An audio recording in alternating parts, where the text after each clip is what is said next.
มาเล่นลำนี้วิ่งกว่าครับผมมาเลยครับเป็นที่ครับเดี๋ยวก็ไม่มาเรามาเลยกันตรงนี้ครับ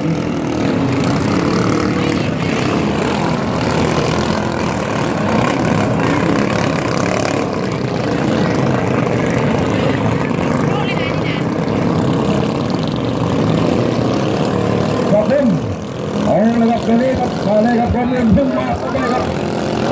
ที่สองกับเจ้าวันลังกีกับเจ้าใจเสื้อสีฟ้าครับใจเทปอาสวันเสื้อสีชมพู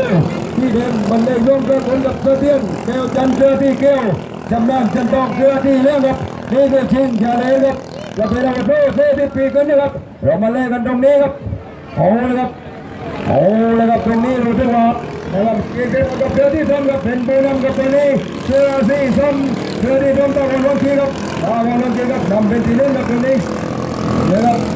เกี่ยวกับเสื้อที่ชมพูเป็นสีส้มกับเสื้อที่ดำเสื้อที่เกี่ยวกับเสื้อที่แก้วตะเตียนแก้วจันทร์ชาปารีเอามาเล่นตรงนี้ครับเอาเลยมาเล่นกันตรงนี้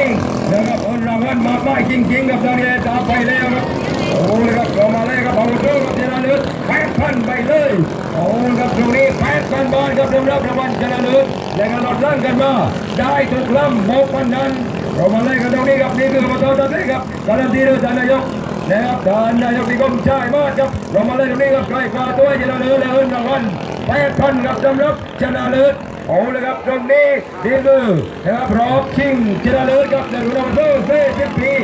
เรือประเพณีครั้งที่23อบตตาเซ่ครับและมีการลงกระตัวนี้มันจริงๆโอ้ยกับเรือที่ร่มนำเป็นสีน้ำติดตามเรือที่อยู่คู่และตามเรือที่เกี่ยวโอ้ยกับเรือคู่ปีกันจะปีก้าวลงเลยก็เลยไปแล้วโอ้ยที่ดูได้ครับที่ดูได้ครับรับอยู่คู่ใจเด็กอาจจะวันได้ครับประมาณเจ็บก็เซ่อีกเลยที่เกี่ยวแรงจริงๆครับเสถียรแก้วจันทร์จับกาวีโอ้ยจริงๆมาแล้วรางวัลจะไม่ดาวครับทีนึงทีโลทีดำรางวัลลดไล่กันมาไม่ดาวกันเพราะฉะนั้นเรามาเล่นนี่ครับรางวัลชนะเลิศนะครับ8,000ในยังราคา30 เรือบาทไม่ไหวลุงกูเรามาเล่นกันตรงนี้เรามาเล่นกันตรงนี้เรามาเล่นตรงนี้วัดตัดกันไล่เจ้าว่ะเลยโอ้เลยครับเรามาเล่นกันตรงนี้ครับมาเอกกับลำนี้เป็นที่หนึ่งกับตัวนี้ลำนี้เป็นที่หนึ่งเสื้อที่ส้มครับข้าวหัวลังกีครับข้าวหัวลังกีนำเป็นที่หนึ่งที่ตำรวจจะเลี้ยงแก้วจันทร์จากปาวีข้อมูลยังไม่มีครับสำหรับที่อยู่ตรงนี้ออกมาตรงนี้ครับที่จะพูดเป็นที่3นี่คือจริงจะเลิศที่พูดเด็กฮัตตะวันที่จะพูดเป็นที่3และที่ได้เป็นปีนานจำนานจันทร์จะมาจากคนนอนจิบเรือที่กว่าเต็มที่กับตัวนี้ตะวันได้พักนะครับทุกลำไม่รางวัลอบตจะได้ทุกลำนะครับโอ้ครับในรอบนั้นกันไปครับเรามาเล่ครับช่วยชนะเลิศเกินใจไปช่วยชนะเลิศจะดูนะผู้ชม40 ปีโอ้โหเรามาเล่นตรงนี้โอ้เลยครับช่วงไว้ที่รถบอกว่านั้นผู้ชมโอเคผู้ชมตกลงโอ้เลยครับตรงนี้นี่คือลำที่1อย่างอีก1 รอบลำที่1อย่างอีก1 รอบก็จะรับเรือที่2นะครับตาวันละที่ตามรถเสถียรแก้วจันทร์กับเสถียรแก้วจันทร์โอ้เลยครับที่1